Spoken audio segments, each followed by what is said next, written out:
Vladimir Lenin in 22 minutes.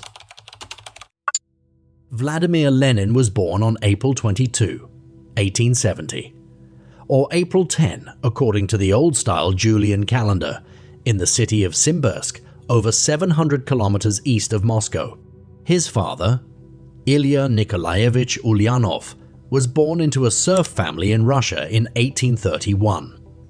However, he gained his freedom in his youth and pursued studies in physics and mathematics at Kazan University. Having a successful career as an educator and public school supervisor in Russia, his father eventually became a state councillor, elevating their family to the minor Russian nobility due to his contributions to public education within the Russian Empire.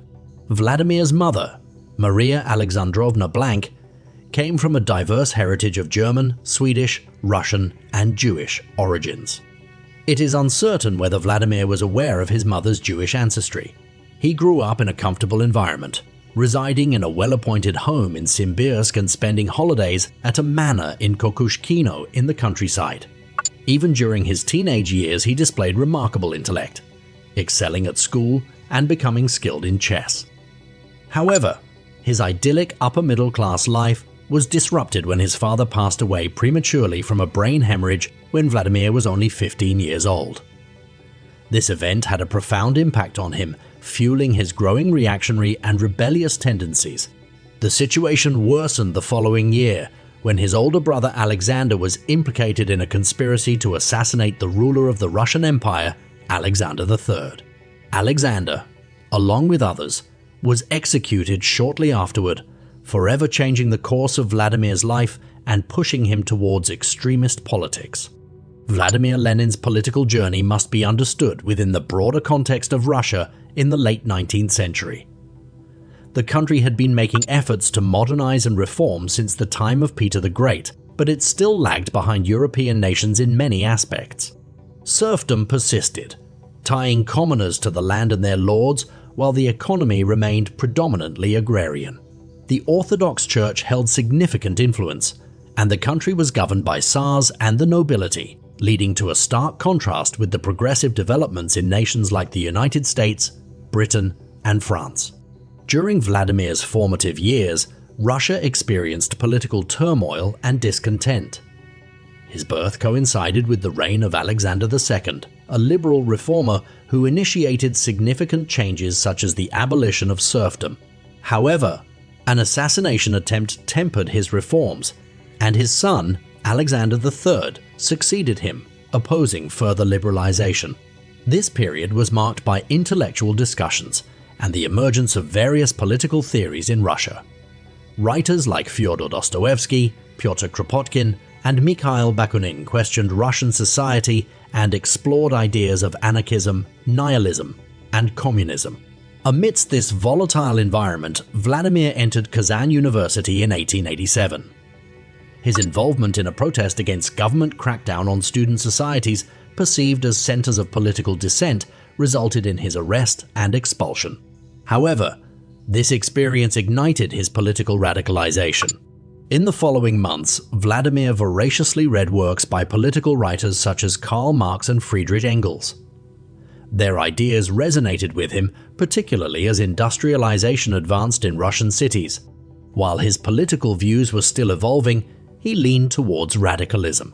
Seeking a more prominent role, Vladimir left Samara for St. Petersburg in 1893, where he focused on fostering the Marxist and Communist movement. Under the government of Nicholas II, which succeeded Alexander III, political repression persisted. Vladimir became involved with a revolutionary communist cell in St. Petersburg, inspired by the German Social Democratic Party.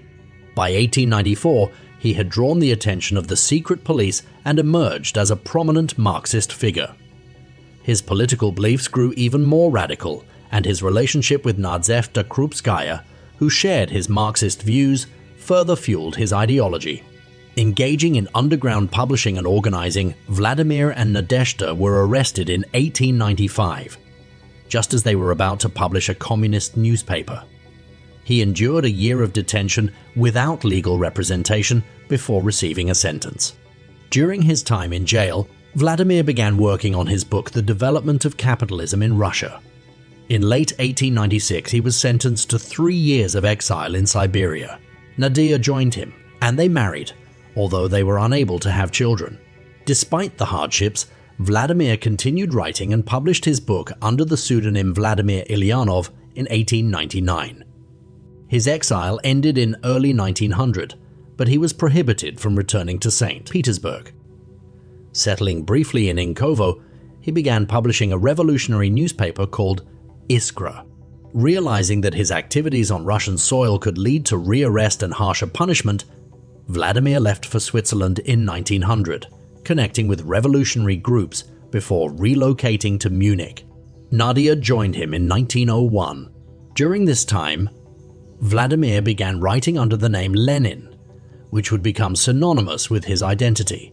By 1902, he and Nadia had moved again, this time to London, where they managed Iskra remotely, smuggling the paper into Russia. In his exile in London, Lenin composed his most famous work, What is to be Done, in 1902. In this work, he rejected the idea that the proletariat would naturally transition society towards a socialist state before establishing a communist one. He believed in a more proactive approach, even if it meant engaging in overt armed struggle. During his time in London, Lenin became involved in a crucial episode in the early history of the Russian communist movement. The Russian Social Democratic Labour Party, RSDLP, was formed in 1898, and Lenin played a role in its establishment. The RSDLP split into two factions, the Bolsheviks and the Mensheviks, during the party's second Congress in 1903. Despite being the smaller faction, the Bolsheviks derived their name from Bolshevik, which means majority in Russian, while the Mensheviks, the larger faction, means minority. Lenin advocated for expanding the membership of the RSDLP during the revolutionary fervor in Russia. However, the momentum of the party waned after Tsar Nicholas II issued the October Manifesto in 1905, granting concessions to the protesters. Although initially promising, Nicholas later reneged on his promises, leading to the suppression of political dissent. Facing escalating crackdown, Lenin crossed the border into the Grand Duchy of Finland in 1906, where the Bolsheviks operated with relative freedom. However, they realized that a return to previous tactics was necessary, and the leaders of the RSDLP went into exile in Western countries like Britain. By 1907, Lenin had returned to London, where the Bolsheviks regained control of the RSDLP. The party's headquarters were later relocated to Paris, where Lenin settled with Nadia by the end of 1908. During these years, Lenin experienced a decline in influence within the RSDLP, and both his and Nadia's health deteriorated. In 1912, the split between the Bolsheviks and the Mensheviks was formalized, leading to the establishment of two distinct political parties. The outbreak of the First World War provided an unexpected opportunity for Lenin to reclaim a central role within the Bolshevik Party and reignite the Russian communist movement. The war transformed Russia, setting the stage for significant changes in the country. When the war broke out in late July 1914, Vladimir Lenin found himself in Galicia, a region spanning modern-day Poland and Ukraine. Initially, he was briefly imprisoned by the Austro-Hungarian authorities due to his Russian citizenship. However, he managed to demonstrate his opposition to the Tsarist regime, leading to his release. Seeking refuge in neutral Switzerland with his wife Nadia, Lenin spent the next 2 years developing his theories and publishing Imperialism, the highest stage of capitalism, in 1917. During this time, his political ideas matured, challenging orthodox Marxism's notion of a gradual transition to a bourgeois democracy before socialism. Lenin, living in exile, quickly became aware of the unfolding events and began preparations to return to Russia. His influence within the Bolshevik movement had grown during the war, as he advocated for abstaining from the conflict and condemning it as a clash between capitalist and imperialist regimes. Lenin's return to Petrograd in April 1917 marked a pivotal moment. He wasted no time in addressing large rallies, distributing his April theses and calling for a new government based on workers' councils called Soviets. Tensions escalated, leading to the violent July days and the Bolsheviks' subsequent flight to Finland to escape the suppression by the provisional government. However, the political climate remained tense, with the provisional government seeking assistance from the communists to counter threats from other factions. In October 1917, after weeks of planning, armed militias were prepared, and on November 7, October 25, according to the Julian calendar, the Bolsheviks carried out the momentous October Revolution. The Bolshevik regime aimed to assure the diverse ethnic groups in Russia of equality and self-determination through the Declaration of the Rights of the Peoples of Russia, issued just days after seizing power. Despite initially avoiding extensive discussion of a communist state to avoid alienating the agrarian agricultural workers, the Bolsheviks effectively established a one-party state by late October 1917. The promise of a diverse and equal government began to break within months, as the Bolsheviks aimed to consolidate their power and suppress other revolutionary factions. The Russian Constituent Assembly convened in January 1918, but the Bolsheviks sought to consolidate absolute power and renamed themselves the Russian Communist Party in March 1918.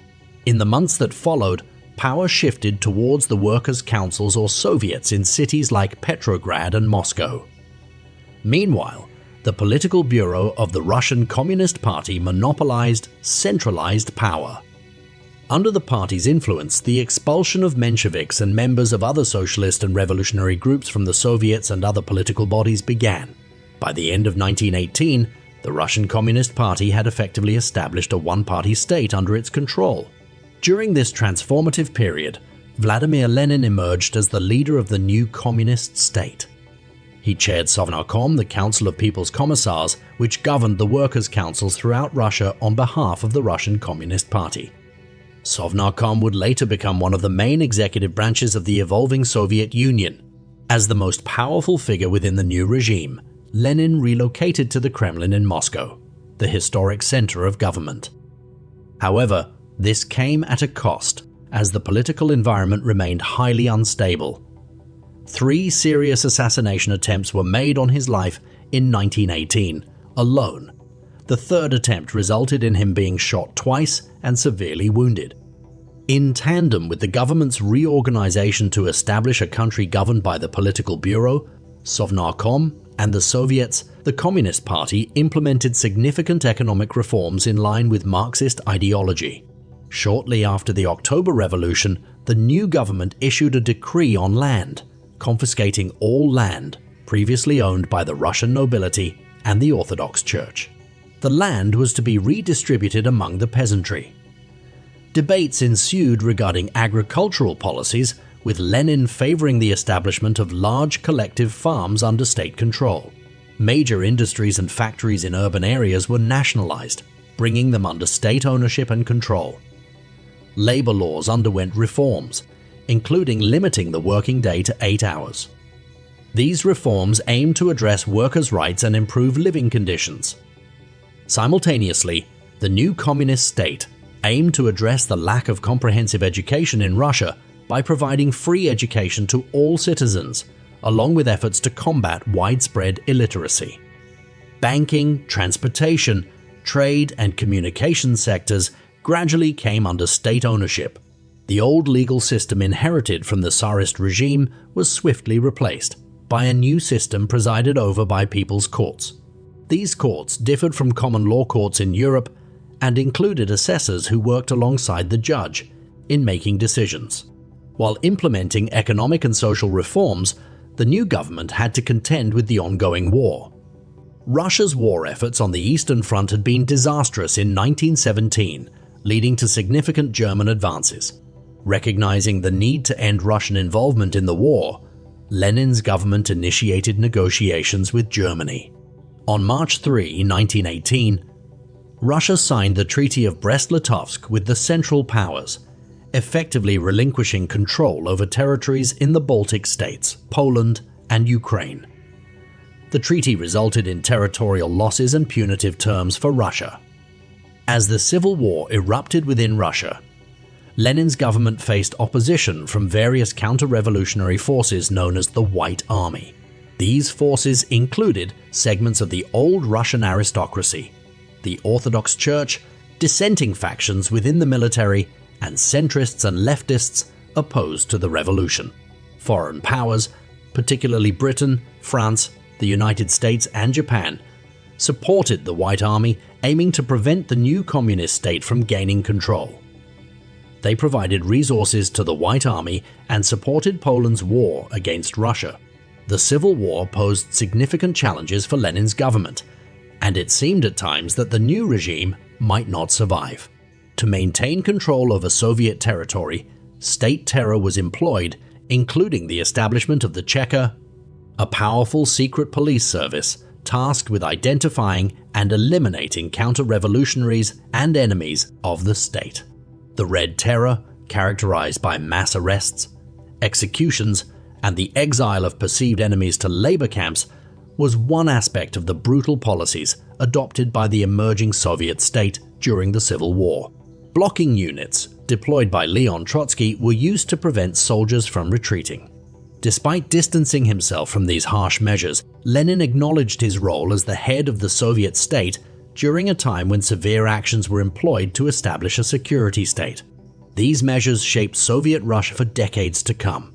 The war effort reached a critical point in the summer and autumn of 1918 when a British and French expeditionary force landed in Arkhangelsk on the White Sea. Even before the war against Germany had officially ended, a legion of Czech and Slovak soldiers who had penetrated deep into Russia captured the city of Kazan. The Japanese also launched an attack on Vladivostok, the main port in the east. However, Trotsky successfully mobilized the Red Army to retake Kazan in September 1918, followed by the recapture of Samara in October. In 1919, the Red Army launched an offensive, regaining control over Ukraine by capturing Kiev in early February. By April, the British, French, and American troops in Ukraine were compelled to withdraw from the region as the port of Odessa fell to Soviet forces, solidifying communist control over Ukraine. In August, the British and French expeditionary forces stationed around Arkhangelsk and Murmansk in the north were evacuated. During the Civil War, Lenin entrusted the leadership of the Red Army to others, most notably Trotsky. Instead, he devoted the late 1910s to formulating a new approach to international socialism and communism. In response to the British Labour Party's call in 1918 for a new international conference of socialist parties, the first Congress of the Communist International, commonly known as the Comintern, took place in Moscow in March 1919. There was great optimism at the Congress regarding the possibility of a worldwide socialist revolution, especially considering the recent communist uprisings in Germany and Hungary. However, those uprisings were soon suppressed, and in his later years, Lenin became aware that an immediate overthrow of the international capitalist system was unlikely. Nonetheless, the establishment of the Comintern held immense significance, as it would serve as a major instrument of international communism led by the Soviet Union in the years to come. Another important policy of the Soviet regime under Lenin's leadership was the new economic policy, NEP, introduced in the spring of 1921 as the Civil War was winding down. The NEP represented a departure from Lenin's previous staunch adherence to ideological Marxism. It allowed for a limited continuation of the capitalist free market in Russia, with individuals able to own small amounts of land and businesses, while major industries and large agricultural estates remained under state ownership. The purpose of the NEP was to stabilize the Russian economy in the aftermath of the war and introduce some growth into the system. It proved to be a major boost for the Russian economy as it emerged from the war and highlighted the advantages of limited private ownership and free trade. However, the gradual abandonment of the NEP in the 1920s accompanied the intensification of state management of industry and farm collectivization. This shift, in the early 1920s, raised questions about how Lenin's overall political thought should be perceived. Leninism had become its own distinct brand of communist thought by the 1920s, influencing communist regimes worldwide throughout the 20th century. Unfortunately, Lenin did not live to witness the full implications of these ideas. His health had been declining steadily throughout the 1910s, worsening significantly after surviving multiple assassination attempts in 1918. In April 1922, Lenin underwent surgery to remove the bullets, but it did not lead to any improvement. Instead, he experienced a range of symptoms, including insomnia, sensitivity to sound, headaches, nausea, and overall fatigue, which increasingly confined him to Moscow. During the summer of 1922, Lenin's health took a severe turn as he suffered the first of several strokes. These strokes left him partially paralyzed and reliant on a wheelchair. As his health deteriorated rapidly, discussions emerged regarding succession and the arrangements that would be made in the event of his death or complete incapacity to lead the newly formed Union of Soviet Socialist Republics, USSR, in 1922. While the possibility of a collective leadership governing the Soviet Union was considered, Lenin doubted its feasibility and believed that a preeminent figure should succeed him. In the winter of 1922, amid his illness, Lenin dictated his last testament. He discussed the qualities of potential candidates with Joseph Stalin, who had risen to become the General Secretary of the Communist Party, emerging as one of the prominent contenders. However, Lenin had reservations about Stalin, whom he had encountered 17 years earlier during the Revolution of 1905. He perceived Stalin as excessively ambitious and lacking intellectual capabilities, favoring Leon Trotsky as his successor. The dictation of the testament marked one of Lenin's last significant acts. In March 1923, Lenin suffered another stroke that rendered him unable to speak. His health continued to deteriorate, and he eventually fell into a coma. On January 21, 1924, Vladimir Lenin passed away. Following his death, political maneuvering to succeed him began. Stalin, along with two other senior Politburo members, Grigory Zinoviev and Lev Kamenev, formed a political alliance and undermined Trotsky. Stalin eventually drove Trotsky into exile and turned against his former allies. By 1929, Stalin had consolidated complete power and established himself as a dictator, surpassing the level of control Lenin had exercised.